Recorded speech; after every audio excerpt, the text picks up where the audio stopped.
ఆనంద భాషలో వచ్చేసాను అన్నట్టు ఆయన గుళ్ళు తెలిసేది మహానుభావుడు. జై శ్రీరామ్.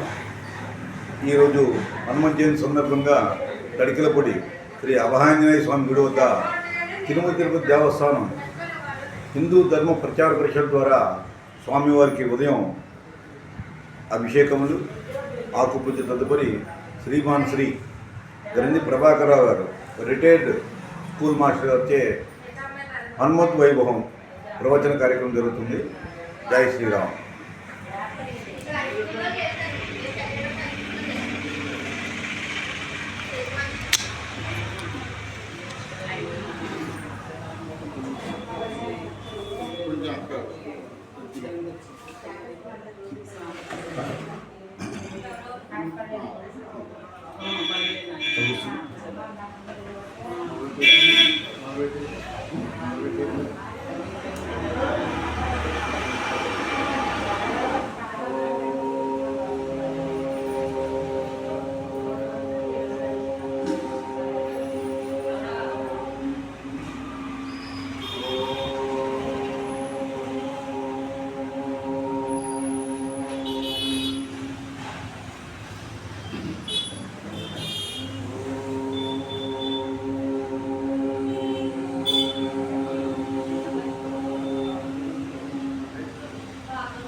శుక్లాంబరధరం విష్ణుం శశివర్ణం చతుర్భుజం ప్రసన్నవదనం ధ్యాయేత్ సర్వవిఘ్నోపశాంతయే.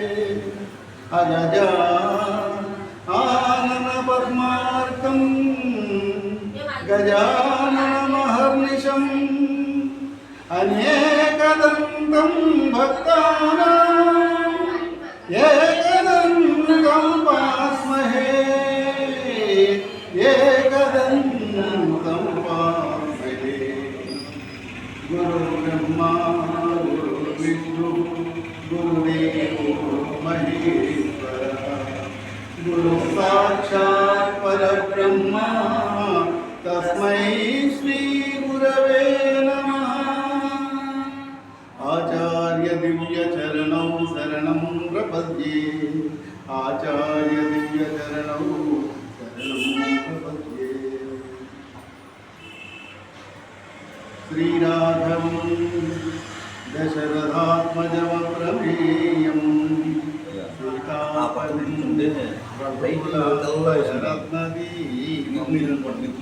రాజాసుబాహుం అరవిందదళాయతాక్షం రామం నిశాచర వినాశకరం నమామి.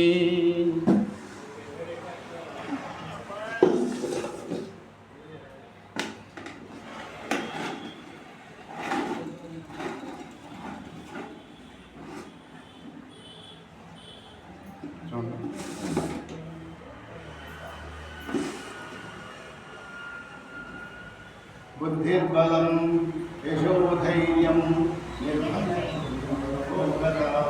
అజాడ్యం వాక్పటుత్వం చ హనుమత్స్మరణాత్ భవేత్.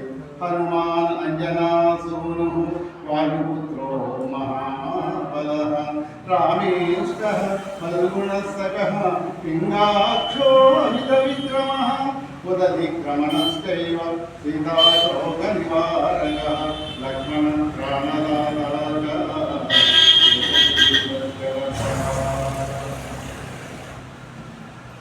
పూర్వం రామ తపోవనానుగమనం తత్వానుగం కాంచనం వైదేహీహరణం జటాయుమరణం సుగ్రీవ సంభాషణం వాలీ నిగ్రహణం సముద్రతరణం లంకాపురీ దాహనం పశ్చాత్ రావణ కుంభకర్ణ నిధనం చేతరుద్ధి రామాయణం.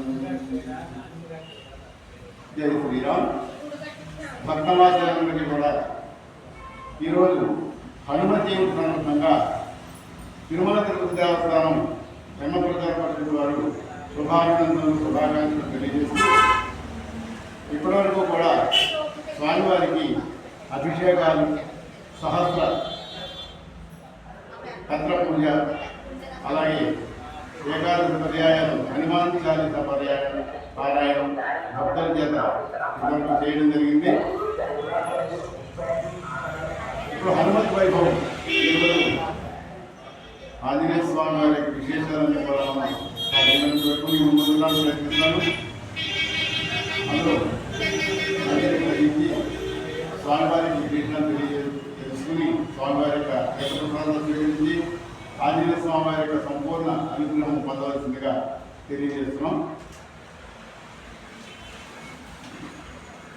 మనకి వాల్మీకి మహర్షి రామాయణ మహాకావ్యాన్ని 24,000 శ్లోకాల్లో మనకు అందించారు.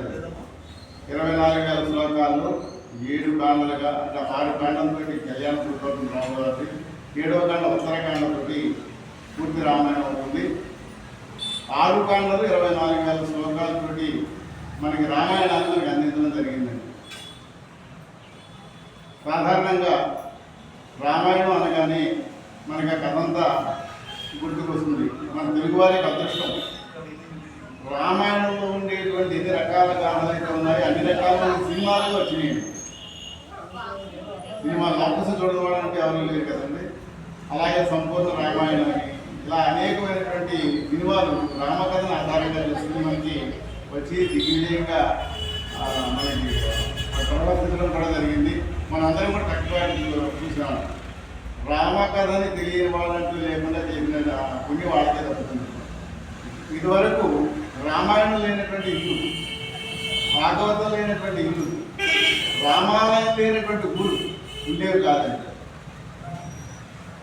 రాముడు మనకి ఆరాధ్య దైవమయ్యాడు అన్నట్టుగా. అయితే మనం ఇందాక చెప్పుకున్నటువంటి రామాయణంలో వాల్మీకి మహర్షి వారు ఎక్కడా కూడా శ్రీరాముడు దేవుడని కానీ శ్రీరాముడికి గుళ్ళు గోపురాలు కట్టండి కానీ ఆయన చెప్పలేదు, శ్రీరామచంద్రుడు చెప్పలేదండి ఎక్కడా కూడా నేను దేవుడిని. కృష్ణ పరమాత్మ అన్నాడు, సర్వధర్మాన్ని పరిత్యజ్య మాం ఏకం శరణం అహం స్వార్థలోపాపేభ్యో మోక్షయిష్యామి, నన్ను శరణ వేడుకో అని నేనే చూసుకుంటాను అన్నాడు. రాముడు ఎక్కడ నేను అవతరిస్తానని కానీ నేను దేవుడిని కానీ ఎక్కడ చెప్పలా.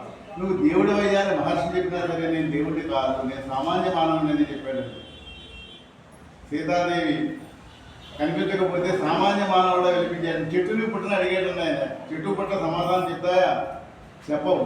అంటే ఆ అమ్మ కనిపించలేదనేటువంటి ఆ ఆవేదనతోటి అన్ని రకాల మనిషి ఏ విధమైనటువంటి ఇబ్బందులు పడతాడో అన్ని రకాలైనటువంటి ఆక్రోశాన్ని పొందాడు శ్రీరామచంద్రుడు.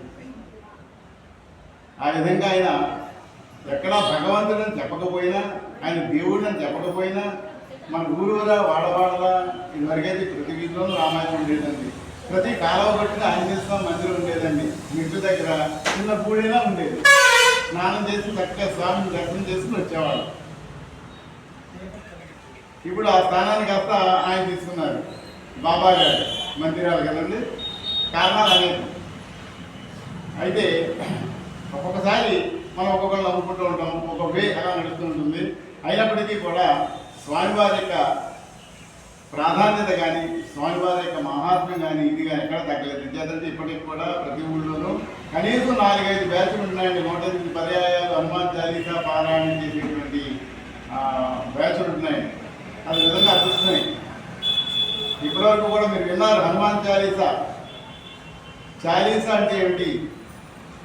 ఇందాక చెప్పినటువంటి రామాయణంలో ఈ చాలీసా ప్రస్తావన చాలీసా గురించి ఉండదండి. రామాయణంలో ఈ రాముని యొక్క విశేషాలు తప్ప ఆంజనేయ స్వామి వారు ఎక్కడ కనిపిస్తాడో తెలుసండి? సుందరకాండ దగ్గర కనిపిస్తాడు. ఎక్కడ? సుందరకాండకి ముందు అరణ్య పర్వంలో సీతాదేవిని వెతుక్కుంటూ వస్తుంటే, రామలక్ష్మణ్ సీతాదేవి వెతుక్కుంటూ వస్తూ ఉంటారు. ఆయన పర్వతం మీద ఉంటాడు సుగ్రీవుడు. కింద వీళ్ళని చూస్తే ధనుర్బాణాలు పట్టుకున్నారు, ముని వేషంలో ఉన్నారు, నాకేదో అనుమానంగా ఉంది, చూడమని చెప్పి ఆంజనేయ స్వామిని పంపిస్తానండి. ఆంజనేయ స్వామిని పంపిస్తే ఆంజనేయ స్వామి వారు వాళ్ళ చిన్న రూపంలో వస్తారండి. స్వామివారికి వచ్చి వాళ్ళు నమస్కరించి తన గురించి పరిచయం చేసుకుని, అయ్యా మీరు ఎవరు? చూస్తేనేమో మరి రాజకుమారులా ఉన్నారు, వేషం చూస్తే ముని వేషం ఉంది, ధనుర్బాణాలు ధరించారు, ఒకదానికి ఒక పంటన లేదు. అందుచేత ఎవరు మీరు ఏమిటి అనేటువంటి మీ విశేషాలు తెలుసుకోవడానికి వచ్చారని తను పరిచయం చేసుకుని వాళ్ళ గురించి అడిగితే వారు చక్కగా సమాధానం చెప్తారు. విద్యార్థంటే ఆ అడిగడంలో కూడా అండి ఏ విధంగా అడగాలి, మనం మాట్లాడేటప్పుడు పెద్దవాళ్ళతో మాట్లాడేటప్పుడు ఏ విధంగా మాట్లాడాలి, మన పరిచయం ఎలా చేసుకోవాలి అనేటువంటి విషయాన్ని అక్కడ మనకి రామాయణంలో వివరంగా చెప్పడం జరుగుతుందండి. తన గురించి చెప్పుకున్న తర్వాత స్వామి గురించి అడిగిన తర్వాత ఆంజనేయ స్వామి గురించి లక్ష్మణుడు మాట్లాడబోతుంటే, లక్ష్మణ ఆగవయ్య, వచ్చినవాడు సామాన్యమైన వ్యక్తిలా లేడు, ఆయన మాటలను బట్టి చూస్తుంటే చూడండి 4 మాటల్లోనే శ్రీరామచంద్రుడు ఎంత విశేషాన్ని గ్రహించాడు. ఆయన వేదము చదువుకున్న వాడు తప్ప ఇలా మాట్లాడలేడు, మహాపండితుడైన వాడు తప్ప ఇలా మాట్లాడలేడు. ఆంజనేయ స్వామి వారు నవవ్యాకరణ పండితులండి, 9 భాషలలో వ్యాకరణం కూడా నేర్చుకున్నటువంటి చెప్పినటువంటి వాడు. నేను 9 భాషలు మాట్లాడటం కాదు, వ్యాకరణమే చెప్పినటువంటి మహాపండితులండి ఆంజనేయ స్వామి. వేదాంగాలు నేర్చుకున్నాడండి. ఎవరి దగ్గర? సూర్య భగవానుడి దగ్గర. ఎలా? సూర్య భగవాను జ్ఞాపకాలు అడిగితే ఏమైనా నేను చోట ఉండను, పరమాత్మ కార్యాలను నేను పరిభ్రమిస్తూ చుట్టూ తిరుగుతూ ఉంటాను అంటే, అలాగే నేను వెడితిరిగినట్టు నేను నేర్చుకుంటానని చెప్పేసి పూర్వ దిక్కులు ఒక అడుగు పెట్టి, కనబడి దిక్కులు ఒక అడుగు పెట్టి ఆయన ఎటు తిరుగుతుంటాడు, ముఖం తిప్పుతూ ఆయన దగ్గర విద్య నేర్చుకున్నాడండి. శిష్యుడు అంటే, విద్యార్థి అంటే ఆ విధంగా ఉండాలి.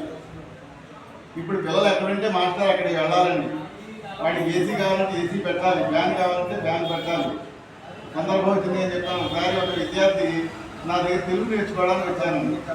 ఒకసారి తండ్రి వచ్చి, అయ్యా మీ దగ్గరికి మా అబ్బాయిని పంపుదాం అనుకుంటున్నాను అన్నాడు. తెలుగు నేర్పాలి పంపుదాం అనుకున్నాడు. అలాగే పంపిందని అన్నాడు. సరే అయితే చూసాను, మీ ఇంటికి ఏసీ ఉందా అని అడిగారు. అబ్బాయి లేదండి. ఫ్యాన్ ఉందా? ఫ్యాన్ వ్యవస్థ ఉందండి, కూడా మామూలుగా. ఏసీ లేదండి. సరే మరి అలాగండి అన్నారు. మీరు మా ఇంటికి రండి అన్నారు. సరే మీ ఇంటికి వస్తాను, అయితే మీకు కారు ఉందా అన్నారు. అంటే ఆయన ఇంటికి వెళ్ళడానికి నా కారు ఉంటేనే కానీ ఆయన హోదాకి నేను సరిపోను. నాకు కారు లేదండి, మరి సైకిల్ వేసుకుని వస్తాను, నాకు సైకిలే ఉందా అన్నాను. అప్పుడు ఆయన సరే సరే అలాగే సైకిల్ వేసి రావడం నా ఇంటికి కుదరదు, నా హోదా తగ్గిపోతుంది, అంటే మీకు కారు పంపిస్తాను రండి అని. అంటే విద్య నేర్చుకోవడానికి ఏది ముఖ్యమో అది లేదండి అక్కడ. అంటే అదృష్టమో దురదృష్టమో అబ్బాయి అన్ని సబ్జెక్టులు పాస్ అయ్యాడు, తెలుగులో ఫెయిల్ అయ్యాడండి. మా అబ్బాయికి తెలుగు రాదంటే ఫ్యాషన్ కాదండి. మా అబ్బాయికి తెలుగు రాదండి, అక్షరాలు మనం ఏదైనా బాబు ఇది 5 రూపాయలు తీసుకురామంటే 5 అంటే మా అబ్బాయికి తెలియదండి, 5 తీసుకురావాలండి. ముందు మనమే వేస్తున్నాం. ఆ చిలక పలుకులు నేర్చుకుని బయటకు వచ్చిన తర్వాత వాళ్ళు అనుకోవడం ఎందుకు పని రాకుండా ఉంటున్నారండి. అంటే ఆ ఇంజనీరింగ్ చదవడం, ఇంజనీరింగ్ అయిన తర్వాత బయటకు వెళ్ళడం, ఉద్యోగాలు కోటా చేసేపోతుంది. ఏదైనా క్యాంపస్ సెలక్షన్స్ వస్తే అదృష్టం, రాకపోతే ఎక్కడ పెడుతున్నారు, ఎంత పని చేస్తున్నారో తెలియదు. సరే ఆ విషయం పక్కన పెడితే, అంటే విద్యార్థి అనేటువంటి వాడు ఎలా ఉండాలో స్వామివారి గురించి నేర్చుకోవాలండి. గురువుకు అనుకూలంగా మనం ఉండి విద్య నేర్చుకోవాలి, అంతేగాని మనకు అనుకూలంగా గురువు రాకూడదండి. అంటే పరిస్థితులు అలా ఉన్నాయంటే ఉదాహరణ కోసం చెప్పడం జరిగింది. ఆయన స్వామివారి దగ్గరికి, సూర్యభగవాను దగ్గరికి ఆయన ఇంటికి వెళ్తే ఆయన తీసి నేర్చుకున్నారండి. సరే ఇక్కడ కనిపించేటువంటి ఆంజనేయ స్వామి వారి పుట్టుక కానీ, ఆయన జన్మదినం గురించి, ఆయన పుట్టుక గురించి కానీ, ఆయన విశేషాలు కానీ ఏమి అందరూ ఏమన్నాడు రామాయణం. ఇక్కడ సుగ్రీవుడికి మంత్రిగా వస్తాడు, అక్కడే కనిపిస్తాడండి. మరి విశేషాలు మనకి ఎక్కడున్నాయి ఆంజనేయ స్వామి గురించి అంటే, పరాశర సంహిత. పరాశరుడు అంటే వ్యాస భగవానుడు అంటే తండ్రి, వశిష్ఠుని యొక్క మనవడండి పరాశరుడు. ఆయన పరాశర సంహిత అనేటువంటి పేరుతోటి ఒక మహాగ్రంథంలో ఆంజనేయ స్వామి వారి యొక్క విశేషాలన్నీ కూడా ఆయన ఒట్టంగతులే కాకుండా ఆంజనేయ స్వామి వారి యొక్క నామాలు, ఆ నామాల్లో ఉండే మహాత్మ్యం, ఏ నామం ఎన్నిసార్లు ఎప్పుడు పఠిస్తే ఎంత ఫలితం ఉంటుంది అనేకమైన విషయాలు అందులో చెప్పారండి. ఆయన పరాశర సంహిత సంస్కృత భాషలో ఉంటుంది. దానిని అన్నదానం చిదంబర శాస్త్రి గారు అని చెప్పేసి ఆయన 3 భాగాలుగా అనుకుంటారండి. ఆ పుస్తకాలు బయట వరకు ఆయన దగ్గరే ఉంటాయండి. మనకు కావాలంటే ఆయన ఉత్తరం రాస్తేనే పంపిస్తారు. విద్యార్థులు బయట పంపితే రకరకాలుగా ఉంటుందని చెప్పేసి ఆయన ఇష్టం లేక మొత్తంగా రాయటం మొదలుపెట్టారు. అంటే ఆంజనేయ స్వామి గురించి మనం క్షుణ్ణంగా పూర్తిగా తెలుసుకోవాలి అని అంటే మాత్రం మనం తప్పనిసరిగా పరాశర సంహితలు చూడవలసింది. ఆ పరాశర సంహితలో ఆంజనేయ స్వామి వారి యొక్క పుట్టుపూర్వోత్తరాలు, ఆయన విద్యార్థుల విశేషాలు, ఆయనకి అంత పరిస్థితి ఎలా వచ్చింది అని. ఇప్పుడు ఇంత గొప్పవాడైనటువంటి ఆంజనేయ స్వామిని కూడా ఒక్కొక్కసారి ఏమీ తెలియని అమాయకులా ఉంటాడండి. ఎందుచేత ఉంటాడు ఆయన అనేటువంటి విషయాలన్నీ కూడా తెలుసుకునే ముందు కొద్దిగా రామాయణంలో ఆయన యొక్క పాత్రని చూసుకోవడానికి ముందు కూడా కొద్దిగా ఆయన విశేషాలన్నీ కూడా తెలుసుకోవడానికి ముందు కూడా చాలీసా చేశారు కదండి. చాలీసా అసలు ఎలా వచ్చింది, చాలీసా అంటే ఏంటి, చాలీసాలో ఏముంది, ఈ విశేషాలను 4 ముందు పెట్టుకున్నాను. హనుమాన్ చాలీసా. చాలీస్ అంటే హిందీలో 40 పాదాలు కలిగినటువంటి ఒక రచన చాలీసా. అది చౌపాయి దోహా అంటారు. అది హిందీకి దగ్గర ఉన్నటువంటి అవధి భాషలో రచించడం జరిగింది తులసీదాస్ గారు. తులసీదాస్ గారు రామచరిత మానస్ అనేటువంటి పేరుతోటి శ్రీరాముని యొక్క విశేషాలన్నింటినీ కూడా వివరంగా రాశాడండి రామచరిత మానస్లో. శ్రీరామచంద్రుని యొక్క చిన్నప్పటి నుంచి కూడా ఆయన రామ భక్తులండి. ఎవరు? తులసీదాస్ గారు.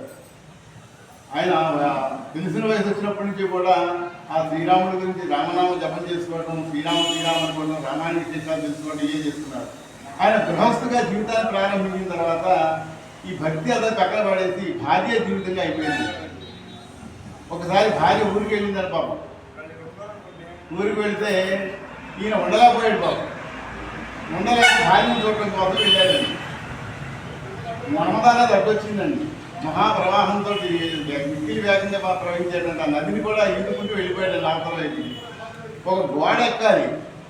గోడ ఎక్కితే తాడరికి ఒక పాములు పట్టుకుని ఆసరాగా చేసుకుని ఆయన గోడ ఎక్కేసి గోడ దూకి అవతలకి వెళ్ళి ఆ అమ్మని కలుస్తున్నాడండి. ఆయన ఆవిడ మహాతల్లి ఎంత ఉత్తమరాలు చూడండి. అంటే ఆవిడ ఆ రోజున ఆ మాట అనకపోతే మనకి చాలీసా లేదు, రామచరిత మానస లేదు, రాముల తత్వం మనకి తెలిసేది కాదండి. ఆవిడ ఒక మాట అంది, ఏమయ్యా ఇది మాంసం ముద్దిది, ఏమీ లేదు, ఎప్పుడు ఉంటుందో ఎప్పుడు పోతుందో తెలియదు, ఈ మాంసపు ముద్ద కోసం ఇంతకి తెగించి వచ్చావే, నదిని దాటొచ్చావా? నదినే కాకుండా పాముని ఆసరాగా చేసుకుని వచ్చావా? చూసేవారికి తెలియదా నీకు? ఇంత ప్రాణానికి తెగించి వచ్చావయ్యా. ఇంతలో ఏ కొంచెమైనా నువ్వు శ్రీరామచంద్రుడి మీద పాదాల మీద నువ్వు దృష్టి నిలుపున్నట్లయితే నీకు పుణ్యం వచ్చేది, పురుషార్థం వచ్చేది దక్కేదని. కానీ ఆయన మనస్సులో ఆలోచించుకున్నాడండి. నువ్వు నాకు ఎలా చెప్తావా, నువ్వే అవుతావా చెప్పడానికి వాళ్ళ పడి అలా అనలేదండి. మనలాగా ఇప్పటి వాళ్ళలాగా ఆ తల్లి చెప్పింది. ఎంత భగవంతుడు ఇలా పలికించాడు ఈ చేత. ఆయన ఏదో మార్పు కోరుకుని నా నుంచి అనుకున్నాడండి ఆయన. అంటే మనస్సు మార్చుకున్నాడు. అప్పటి నుంచి రామనామమే చెప్పండి, ఇంకా రెండోది ఏమీ లేదు. వెళ్ళిపోయాడండి. రామనామాన్ని జపించుకుంటూ రామభక్తులై రామాయణాన్ని క్షుణ్ణంగా చదివి పారాయణ చేసుకుని అందులో మొదటి నుంచి ఉండేటువంటి విశేషాలన్నింటినీ కూడా తెలుసుకుని రామాయణం అండి మనం ఎన్నిసార్లు చదివినా కొత్తగానే ఉంటుంది. మీరు ఎన్నిసార్లు చదవండి. ఇది మన మామూలుగా చిన్న చిన్న రామాయణాలు కాకుండా వాల్మీకి మహర్షి రచించేటువంటి 24,000 శ్లోకాలు చెప్పుకున్నాం కదండి. ఆ రామాయణాన్ని ఎంత చదివినా సరే మనకి కొత్తగానే ఉంటుందండి. ఇంతకుముందు చదివే కదా అనేటువంటి భావన ఉండదు. అందులో రామాయణానికి విశేషం అదేనండి. ఒకసారి విశ్వనాథ సత్యనారాయణ గారి పేరు ఉన్నారండి. 1000 పడగలని నవల రాశారు ఆయన. దానికి జ్ఞానపీఠ అవార్డు వచ్చిందండి. ఆయన రామాయణ కల్పవృక్షం అనేటువంటి మహాగ్రంథాన్ని రాశారండి. ఆయన చదువుకునేటప్పుడు ఈ కవితలు రాసేవాడండి విశ్వనాథ సత్యనారాయణ గారు. ఆయన మామూలు ఛాందసుని బాగా పూర్వపం శ్రీనాథుడు పాతన గారు ఎలా ఉండేవారు ఆ విధంగా ఉండేవాడండి. ఆయన చక్కగా ఆ రామాయణాన్ని రాయాలని అనుకునేటప్పుడు ఈ కవితలు పాటలు ఏవో రాసుకుంటూ ఉండేవాడు. ఆయన ఒకసారి తండ్రి వచ్చాడు. తండ్రి వచ్చి ఎలా నువ్వు చదువుకోమని పంపించాను, ఈ చిరాకులేంటి ఈ కవితలేంటి మనకి ఎత్తికి వెళ్ళి అన్నారు. నాన్న అదేంటయ్యా నీకేం కావాలి? నేను ఫస్ట్ క్లాస్లో పాస్ అవ్వాలి అంతే కదా.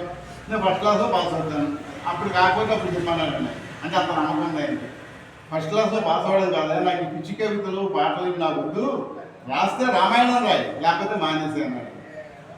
అప్పుడు తండ్రిని అడిగాను, ఇంతమంది రాశారు కదా రామాయణాలు, వాల్మీకి రాసిన తర్వాత అంటే తెలుగులో అనేకమైన రామాయణాలు వచ్చినాయండి. రంగనాథ రామాయణం భానుపద్ధారెడ్డి గారు తెలుగులో రాశారండి. తెలంగాణలో ఇప్పటికి కూడా పాటగా పాడుకుంటారు రామాయణాన్ని. అది పని చేసేటప్పుడు రంగనాథ రామాయణాన్ని పాటలుగా పాడుకుని ఆదాయపనులు చేసుకుంటారు ఇప్పటికి కూడా. అది అంత ప్రసిద్ధమైనటువంటి రామాయణం. అలాంటి రంగనాథ రామాయణం ఉంది, భాస్కర రామాయణం ఉంది, నిరచనోత్తర రామాయణం ఉంది, మొల్ల రామాయణం ఉంది. ఇలా అనేకమైనటువంటి రామాయణాలు తెలుగులో ఉన్నాయి. ఇంకా నేను రామాయణం రాసింది నేను అన్నాడు. ఆయన అప్పుడు తండ్రి ఒకే ఒక ఉదాహరణ చెప్పాడండి. నువ్వు రామాయణం ఎందుకు రాయను అంటున్నావయ్యా, సముద్రంలో ఎంతోమంది దిగుతూ ఉంటారు, మాణిక్యాలు వజ్రాలు వైఢూర్యాలు ఏమైనా తిరుగుతామని నేర్చుకోవడానికి కదండి. వాడి దొరికిని తెచ్చుకుంటూ ఉంటారు. వాడు వెళ్ళిపోయాడు, వాడు తెచ్చుకున్నాడు, మనకేం దొరకని అంత మానేస్తున్నారా? మానడం లేదు కదండి. మళ్ళా పెడుతున్నారు, మళ్ళా అందులో ములుగుతున్నారు, చక్కగా ప్రాణానికి తెగించి మరి ఎన్ని దొరుకుతుందని తెచ్చుకుంటున్నారు. రామాయణ మహాకావ్యం కూడా అంతేనయ్యా. నువ్వు చదువు ఎన్నిసార్లు చదువుతో చదువు, అందులో విశేషాలన్నీ తెలుసుకో, వాటిని క్రోడీకరిస్తూ నువ్వు రాయి రామాయణాన్ని. మళ్ళా ఇంకా రామాయణం మీద ఇంకెవరికి అనుమానం రాకూడదు ఆయన ఉద్దేశంతో రామాయణ కల్పవృక్షాన్ని రాయడానికి ఆయన అప్పుడు పునాది చేశాడండి. అప్పటి నుంచి ఆయన ఏం చేశాడు, రామాయణాన్ని చదవడం మొదలుపెట్టాడు. రామాయణంలో ఎన్ని రామాయణాలు ఉన్నాయని చదవడం, రాముని యొక్క తత్వాన్ని అవగాహన చేసుకోవడం. మనందరం రామభక్తులు అంటారండి. రామభక్తులు మనందరం గుడికి వెళ్తాం. అయితే గుడికి ఎందుకు వెళ్ళాలి, రామభక్తిలో ఏముంటుంది, రాముడిని చూసి మనం ఏం నేర్చుకోవాలని మనం చాలామంది పట్టించుకోరండి. వెళ్తాం, నమస్కారం చేసుకుంటాం, కొబ్బరికాయ కొడతాం, పూజ చేసుకుంటాం, వచ్చేస్తాం. కానీ ఆయన కోరుకునేది అది కాదండి. రాముని యొక్క తత్వాన్ని మనం అలవాటు చేసుకోవాలి. రాముల్లో ఉన్నటువంటి సుగుణాలు మనం అలవాటు చేసుకోవాలి. రాముల్లో ఉన్నటువంటి సుగుణాలు ఏంటంటే అవి రాముల్లో ఉండే సుగుణాలు చెప్పండి. రామో విగ్రహవాన్ ధర్మ అంటే ధర్మానికి రూపం వస్తే ఎలా ఉంటుంది, శ్రీరామచంద్రులాగే ఉంటున్నట్టండి. రామో విగ్రహవాన్ ధర్మ. ధర్మం అంటే ఏమిటి? ధర్మం అంటే ఏమిటండి? ఎవరికైనా 10 రూపాయలు దానం చేయడం ధర్మం కాదండి. ధర్మం అంటే ఎవరి పట్ల ఏ విధంగా నడుచుకోవాలో, ఎవరికి ఏ విధమైనటువంటి పని సేవ చేయాలో ఆ విధమైనటువంటి సేవ, పని ఇవన్నీ చేయడమే ధర్మం. తండ్రికి బిడ్డగా మన ధర్మం ఉంటుందండి. కొడుకుగా ఏం చేయాలి, అది ధర్మం. ఒక కొడుక్కి తండ్రిగా మనం ఏం చేయాలి, అది ధర్మం. ఒక భార్యకి భర్తగా మనం ఏం చేయాలి, అలాగే ఒక స్నేహితుడికి మనం స్నేహితుడిగా ఏం చేయాలి. ఈ విశేషాలన్నీ కూడా రాముడు చెప్పలేదండి. ఇలా చేయాలి, ఇలా ఉండాలని ఎక్కడ ఏం చేయాలి, ఆచరించి చూపించాడు. దశరథుడు అడవికి వెళ్ళాలి అని అనలేదండి. ఆవిడ కోరుకున్నది కైక. ఇంకొక తెల్లవారిపోయింది, ఆయన చక్కగా అభిషేకం చేసి పట్టాభిషేకానికి అంతా సిద్ధమైనటువంటి సందర్భంలో తండ్రి అనుమతి తీసుకుందామని చెప్పి తండ్రి దగ్గరికి వెళ్తే తండ్రి ఎలా ఉన్నాడన్నప్పుడు అపస్మారక స్థితిలో ఉన్నాడు. కైకి అడిగింది 3 వరాలు, ఎప్పుడో ఇచ్చినటువంటి వరాలు అప్పుడు గుర్తుకొచ్చి ఆవిడ ఆ వరాలు అడిగింది. ఏంటని, రాముడిని 14 సంవత్సరాలు అరణ్యవాసం చేయాలి, భరతుడికి పట్టాభిషేకం చేయాలి, మా పాలనంతా మాకు అప్పచెప్పాలి. ఇదండి ఆయన అడిగిన వరాలు. వెంటనే పాప అసలే దశరథుడు పెద్ద కొడుకు పట్టాభిషేకం చేయాలి. ఆయన్ని కాదు అంటే రాముడు సంగతి, రాముడు బలపరాక్రమాలు అన్నీ తెలుసండి. ఎవరికి, దశరథుడికి తెలుసు, ప్రజలందరికీ తెలుసు. దేశం ఏమైపోతుందో, వీళ్ళు ఏమైనా కొట్టుకుంటారేమో, ఏమవుతుందో. అంతేకాకుండా ఇచ్చిన మాటని తప్పకూడదు అనేటువంటి ఒక నియమం ఉందండి వాడికి. ఇక్ష్వాకు వంశంలో సూర్యవంశపు రాజులండి వాడు. సూర్యవంశపు రాజులంటే ఇచ్చిన మాట తప్పరు, ధర్మాన్ని తప్పరండి, ఆడిన మాట తప్పరు. అలాంటి సూర్యవంశంలో పుట్టినటువంటి వాడు నేను మాట తప్పాలా, లేకపోతే నా బిడ్డకి, నా పెద్ద కొడుకుకి పట్టాభిషేకం చేయగల భర్తడికి చేయాలా, లేకపోతే ఒక స్త్రీకి దాసుడైపోయానని చెప్పి అపకీర్తి తెచ్చుకోవాలా? ఇచ్చిన మాట ప్రకారం ఎన్ని చేశాడనుకోండి, ఆయన ఆడదాని మాటకి మొత్తం రాజ్యాన్ని నాశనం చేశాడు అంటారు భవిష్యత్తులో. ఇలా పాపం పరిపరవారు ఆలోచించి ఆయన ఎక్కువ చెప్పలేక పాపం అలా ఉండిపోయాడు. అప్పుడు కైకే చెప్తుందండి, ఏమయ్యా నీ తండ్రి మాట చెప్పాడు, నిన్ను అడవులకి వెళ్ళమని, రాజ్యాన్ని భర్తలుగా చెప్పమని చెప్పాడు అని చెప్పగానే ఆయన ఏం చేశాడండి, నేనెందుకు వెళ్ళాలి, నువ్వెవరు చెప్పడానికి, నీకు మాట్లాడడానికి, ఆయన ఎవరు అనుకుని నేను అన్నాడండి. ఇప్పుడైతే 99 గంటలు వస్తాయి ఈ మాట. వాడలేకపోయినా పక్క వాడన్నా ఏంటంటే రాజావారు చెప్పి నువ్వు వెళ్ళండి, అసలు అసలు ఇలా రకరకాలైనటువంటి భావాలతోటి మనల్ని ఏమారుస్తారు. కానీ శ్రీరాముడు ఒక్కటే మాట అన్నాడండి, నేను పితృవాక్య పరిపాలన చేస్తాను, తండ్రి మాటను నేను జవదాటను, సూర్యవంశానికి చెడు పేరు తీసుకురాను, ఇక్ష్వాకు వంశానికి చెడ్డ పేరు తీసుకురాను అని చెప్పేసి అనేకమైనటువంటి విషయాలు చెప్పి ఆయన ఏం చేశాడండి, అరణ్యవాసానికి వెళ్ళిపోతానని చెప్పాడని. పాపం స్పృహ వచ్చి దశరథుడు పిలుస్తున్నాడు, రామా అని పిలుస్తూనే ఉన్నాడు. అంటే ఇచ్చిన మాటను నిలబెట్టుకోవడానికి రాజ్యాన్ని సైతం తృణప్రాయంగా విడిచిపెట్టేశాడండి. అది శ్రీరామచంద్రుని యొక్క రకం. అలాగే ఏకపత్ని వ్రతం అండి, ఒకటే భార్య, కళలో కూడా ఆయన మరొక స్త్రీని ఆలోచించలేదండి ఆయన. అది మహానుభావం యొక్క ఏకపత్ని వ్రతం అండి. సరే, ఇక తర్వాత ప్రజల్ని కన్నబిడ్డలుగా చూడటం అండి. సర్వమానవ సౌభ్రాతృత్వం ఆయన దగ్గరే నేర్చుకోవాలండి. భరతుడిని ఏ విధంగా అయితే గౌరవించుకున్నాడో, ఏ విధంగా అయితే గౌరవించాడో, తన నామ నడిపి చేసినటువంటి తన స్నేహితుడి గుహుని కూడా అలాగే గౌరవించాడండి. భరతుడికి ఇచ్చినంత మర్యాద గుహుడికి ఇచ్చాడండి. అదే మర్యాద మళ్ళీ హనుమంతుడికి ఇచ్చాడండి. తనకి ఇచ్చినటువంటి సేవ చేసినటువంటి దానికి ప్రత్యుపకారంగా ఆయన హనుమంతుడికి కౌగలింతనే బహుమతిగా ఇచ్చాడండి ఆయన శ్రీరామచంద్రుడు ఎప్పుడు వస్తాడా, బయటకు వస్తే ఆయన చూడాలి అనేటువంటి భావనతోటి అందరూ ఉండేవారండి. ఎప్పుడు ఆయన బయటికి రావడం కోసం చూస్తూ ఉండేవారు. ఆయన చూస్తే చాలటండి. పుంసాం మోహన రూపాయ, శ్రీరామచంద్రుని రూపం పుంసాం మోహన రూపాయ, మగవాళ్ళకు కూడా మోహం పుట్టేటువంటి సుందరమైనటువంటి రూపం శ్రీరామచంద్రుడు అంటే. నీలమేఘశ్యాముడు రాముడు, నీలమేఘశ్యాముడు అండి, నల్లటి మేఘల్లానే శరీర ఛాయ కలిగినటువంటి వాడు, కమలదళ పత్రాక్షుడు, విశాలమైన నేత్రాలు కలిగినటువంటి వాడు, ఇలాగా అన్ని శుభలక్షణాలు కలిగినటువంటి వాడు అండి. అజానుబాహుడు అండి ఆయన, ఎగుభుజాలు కలిగినటువంటి వాడు అన్న. ఇలా అన్ని శుభలక్షణాలు కలిగినటువంటి శ్రీరామచంద్రుడు ధర్మపరుడు, ధర్మతత్వజ్ఞుడు, ధర్మాన్ని ఆచరించి చూపినటువంటి మహానుభావుడు అండి. అటువంటి శ్రీరామచంద్రుడిని ఆయన కళలో కూడా మరవకుండా ఉండేటువంటి వాడు ఆంజనేయ స్వామి. అలాంటి శ్రీరామచంద్రుడికి భక్తుడు అయ్యాడండి. అలాంటి హనుమ ఇక్కడ మనకి కనిపిస్తాడు సుందరకాండలో వచ్చి. చూడండి, ఎవరికి అముడిగా ఇవ్వలేదు. అన్ని కోట్ల మంది వెతకడానికి వెళితే ఎవరికి ఇవ్వలేదు. సుగ్రీవుడికి కానీ, అంగదుడికి కానీ, జాంబవంతుడికి, నలుడికి, వీడికి ఎవరికి ఇవ్వలేదండి. ఎవరికి ఇచ్చాడండి? ఆంజనేయ స్వామి వారికి ఇచ్చాడు. ఆయన నమ్మకం చూడండి. శ్రీరామచంద్రుని యొక్క మరి ఏ దృష్టానాలో ఆయన ఎక్కడా కూడా మాయల మంత్రాలు ప్రయోగించలేదు. కానీ నీ వల్ల కార్యసాధన అవుతుందనే నమ్మకం నాకు ఉందయా అని చెప్పి ఉంగరాలు ఇచ్చాడని సీతమ్మకు చూపించమన్నాడు. ఎవరికీ తెలియటట్టు వృత్తాంతాన్ని కూడా చెప్పుకున్నారండి. ఎవరికీ తెలియదు, నీకు మాత్రం చెప్తున్నాను, నీకు మీద అనుమానం వస్తే వృత్తాంతం చెప్పు అని చెప్పడం జరిగింది. సరే, ఆయన అన్ని చూసామంటే కాల్చి వచ్చాడండి. ఏం కాల్చి, ఎందుకోసం కాల్చాడండి? చూసి రమ్మని కాల్చి వచ్చిందని ఘన విద్యాంతి గ్రహించే మారుతుంటే రామారావు గారు సుందరకాండ పారాయణ. ఆయన ఆ విధంగా రామభక్తులయ్యి శ్రీరామచంద్రుడిని ఆయన పాదాలు తప్ప రెండోది లేదు. అలాంటి ఆంజనేయ స్వామి వారి యొక్క పుట్టుక గురించి చెప్పుకుందాం. ఆంజనేయ స్వామి సకల సద్గుణ సంపన్నుడండి. అంతేకాకుండా ఆయన జన్మరీత్యా ఈశ్వరాంశతోటి పుట్టినటువంటి వాడండి. ఒకసారి శివపార్వతులు సంచరిస్తుంటే పార్వతీదేవికి ఒక కోరిక కలిగిందండి. ఏమిటి? కపులలాగా అంటే కోతిలాగా సంచరించాలి అనుకున్నారండి. అనుకున్నదే తడు మరి వాడు భగవత్ అవతారం కనుక ఆ రూపంతో విహరించడం, ఆ శివుని యొక్క తేజస్సుని పార్వతి గర్భంలో నిక్షిప్తం చేయడం, పార్వతీదేవి దానిని భరించలేక అగ్నిలో వేయటం అండి.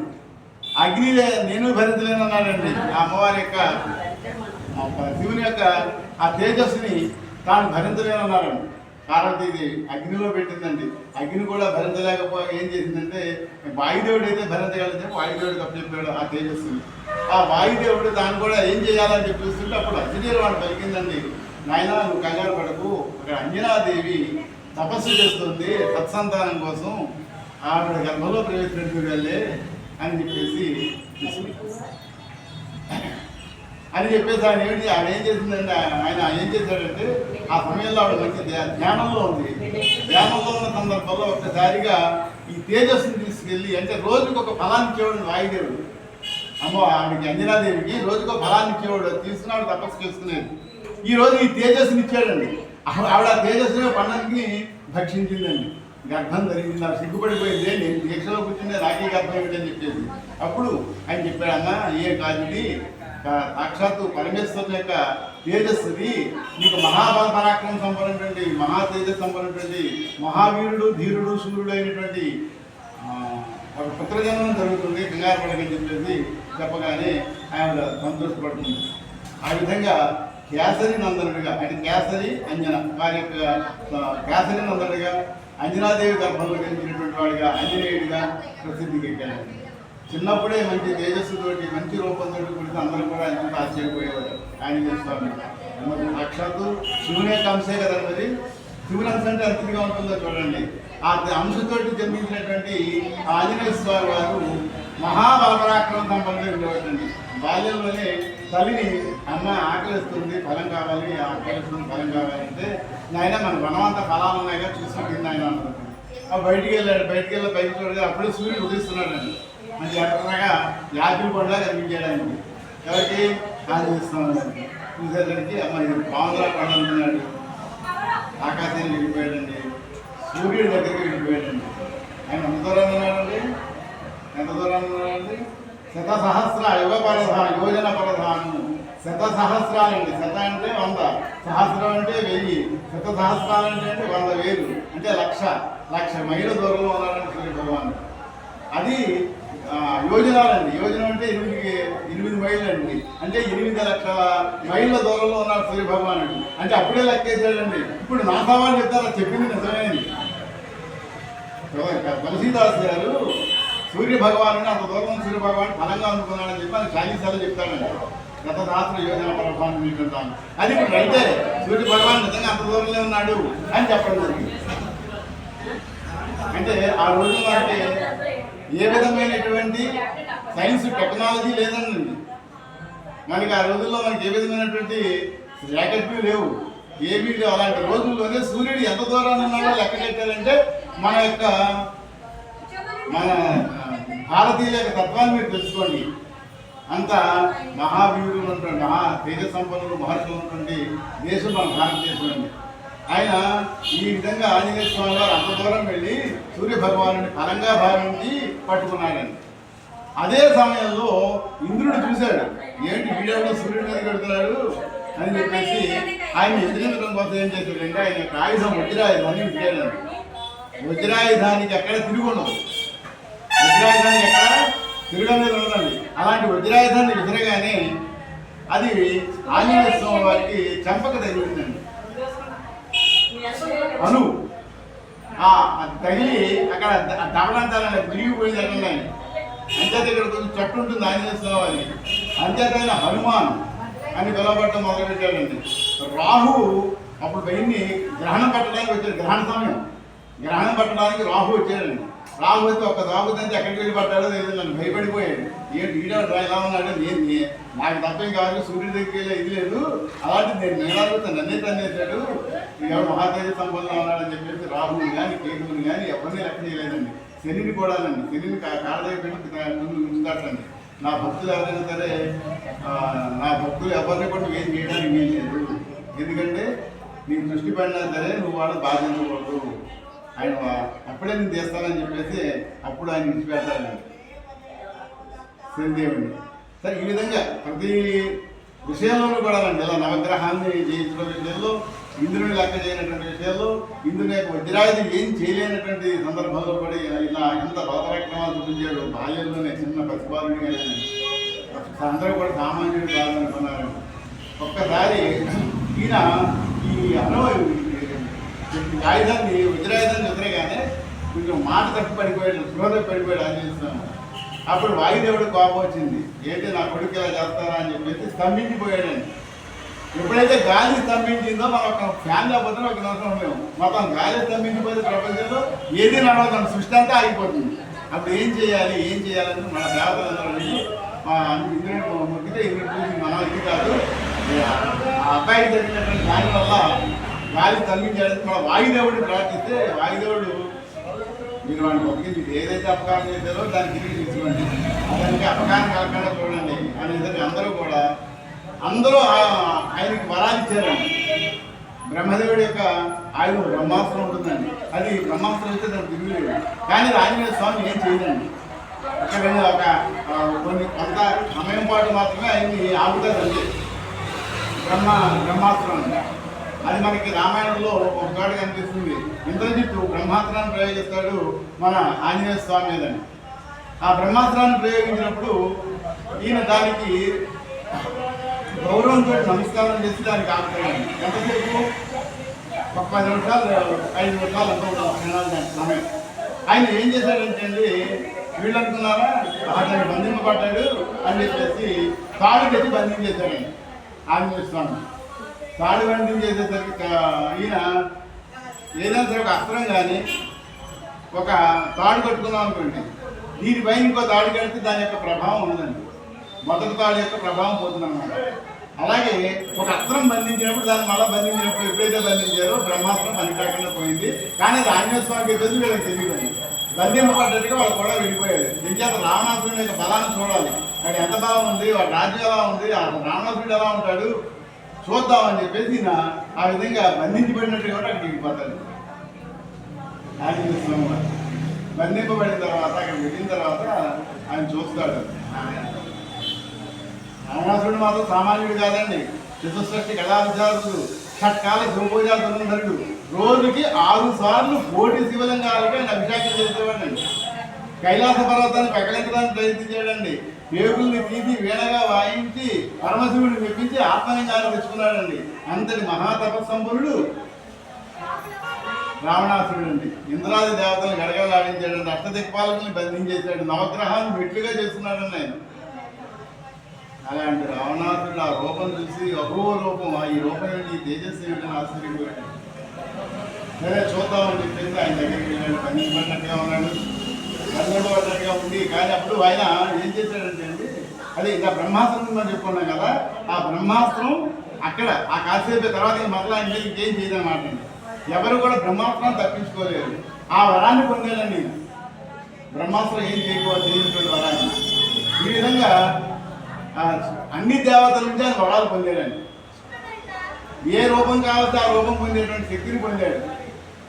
గంధర్వ విద్య అలాగే నవనిధులు మనకి ఇచ్చేటువంటి శక్తిని పొందాడండి. నవనిధికే దాత అంటాం కదండి. అష్టసిద్ధి నవనిధికే దాత. అష్టసిద్ధులు అండి అంటే 8 సిద్ధులు అండి. ఏమిటి 8 సిద్ధులు తెలుసండి? అదే 8 సిద్ధులు ఏమిటండి? అవి అనిమము, గరిమము, ఇవి అని మనకి ఏ రూపం కావచ్చో ఆ రూపం రావడం, కడుపు మూసిన ఎక్కడికి కావచ్చో అక్కడికి వెళ్ళడం, మనం ఏదనుకుంటే చేతిలోకి రావడం, ఇవన్నీ కూడా విద్యలు అన్నమాట అండి. ఈ విద్యలన్నీ కూడా ఆయన దగ్గర ఉన్నాయి. అవి ఇచ్చేటువంటి శక్తి ఆయనకే ఉందండి, అష్ట విద్యలు. తర్వాత ఇదే కాకుండా నవనిధులు 9 నిధులు, నవనిధికే దాత 9 రకాల నిధులు మనకి ఇస్తాడండి ఆయన ఇస్తామని. ఈ విధంగా